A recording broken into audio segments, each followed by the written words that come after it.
so we are going to thread our vintage Damascus sewing machine, which specifically is called a Windsor, in a subcategory. Make sure your spool notch is up so it doesn't catch while you're sewing. It goes down on the spool holder, goes under the little knob and around the button. Then it goes behind the tension plates, through the little arm, wrapped around the loop. Okay.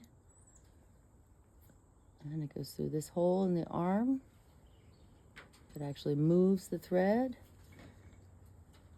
Goes down through this little loop here.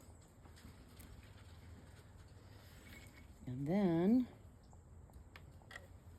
we're going to put it through the eye of the needle. Sometimes for these vintage machines, I like to have a little headlamp on or a little light because, well, I'm getting old and it makes it easier to see when you're threading it. Okay, I'm going to put the bobbin in the shuttle. I love this bobbin. It's very different.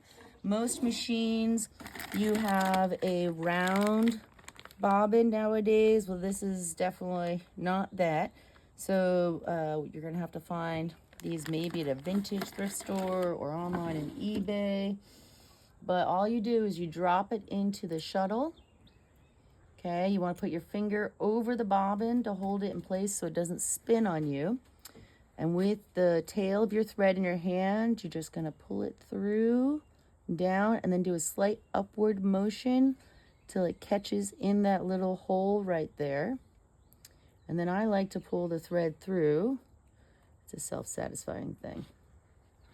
Okay, so now your shuttle is threaded with your bobbin. We're going to drop it into the shuttle holder down here. Don't worry, it catches itself. Okay, so now this is where we learn about the timing of the shuttle versus the needle. And the timing is the needle and the shuttle have to hit at a perfect spot in order to connect and make your linked stitches. So if Dylan, if you come over from this angle, you'll be like it's slightly down, you'll be able to see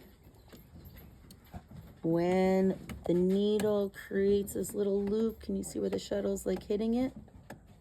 Yep. Yep.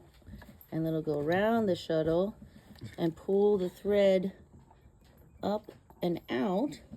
And now's where we use our tool so we can pull our bobbin thread through. So now we're fully threaded to sew. And we're going to slide our bobbin plate back on. Like that. Mama Wendy up.